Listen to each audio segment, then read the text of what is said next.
How's it going, everyone? Welcome back. Hope everyone is having a lovely day. So Bengals, Vikings, both teams, there's been a few weeks where I kind of compared the Bengals Vikings situation where they love to sling the rock. It doesn't feel like they can get their run games going. They need to get their run games going. And when their defense starts to play like their defenses are capable of, they're going to be some good football teams. And the last couple weeks now, Vikings defense been playing stellar. Last couple weeks now, Bengals defense, the scoreboard against Jacksonville says differently, but second half they started clamping down. They went up against the Colts, a red hot Colts team, and held them defensively to 7 points. Pick six was thrown there by Jake Browning. Besides that, they gave up 7 points on defense and played some stellar football.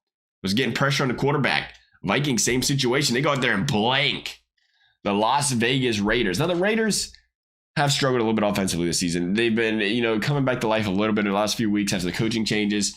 Jacobs was looking better, but the Vikings said, forget about that. That's not going to be happening. We won't be doing that no more. You go back to that drawing board and figure something out. Stifle the run game, stifle the air attack. Minnesota played some really good football. Their defense played stellar. Their offense has some things to figure out. Joshua Dobbs pulled in this football game. Mullins comes in, second possession, brings his team down the field for a score. Now, granted, Joseph missed 2 field goals, missed a couple in this game. But overall, they found a way to win this football game. And they continue to be a team in prime position to make the playoffs. Nonetheless, though, I do think, I was comparing these two teams, obviously completely different quarterback play.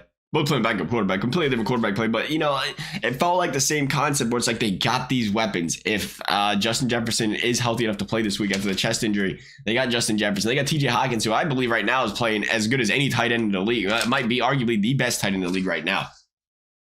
And you got him going up against a Bengals secondary that is their big weakness. No question about it. It's the Bengals secondary is stopping the tight ends.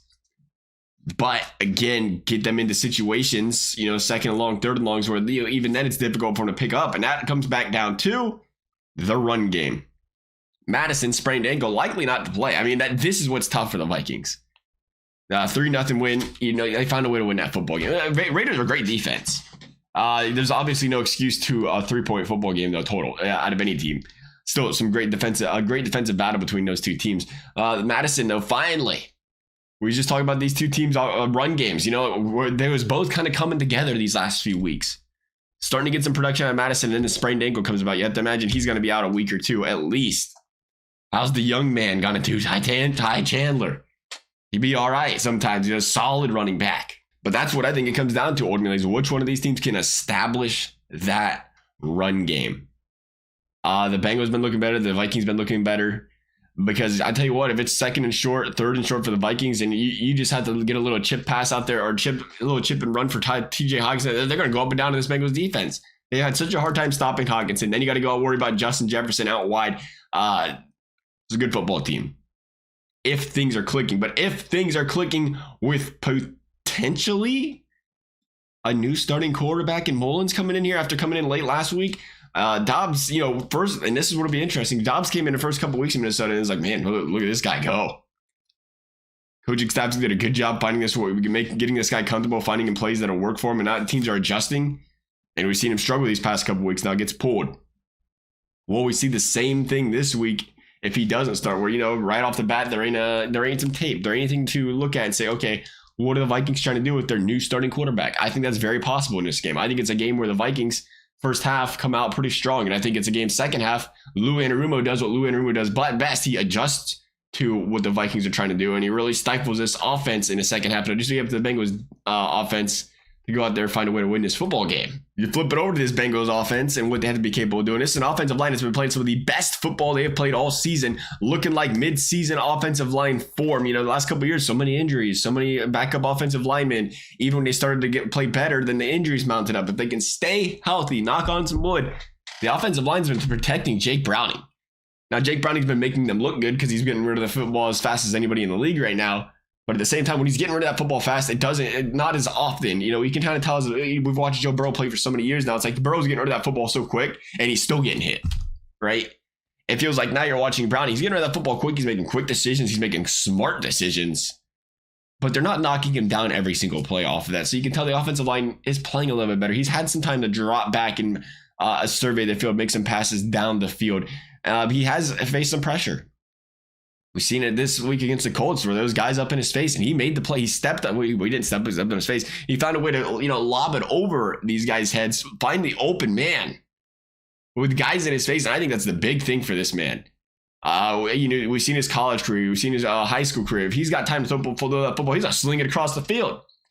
But one of the biggest things, some of these young quarterbacks coming in is how do they face the pressure and how do they deal with their decision making and understanding, gap control and how much, in college or high school that throw would work. In the NFL, those gaps close real quickly. Throw an interception. Right now, he's taking great control of the football. If he can do that one, and he's playing much better under pressure. We've seen him against the Steelers, Ravens. It was tough out there. But it seems like he's playing with a lot more confidence, making much more better throws. Zach Taylor's had some time to create a game plan around Browning that works best. And the Bengals are humming. We'll see how they do this week. Again, against a pretty solid Minnesota Vikings defense. But Browning's done a good job of spreading that football around. 9 guys touched the football again last week.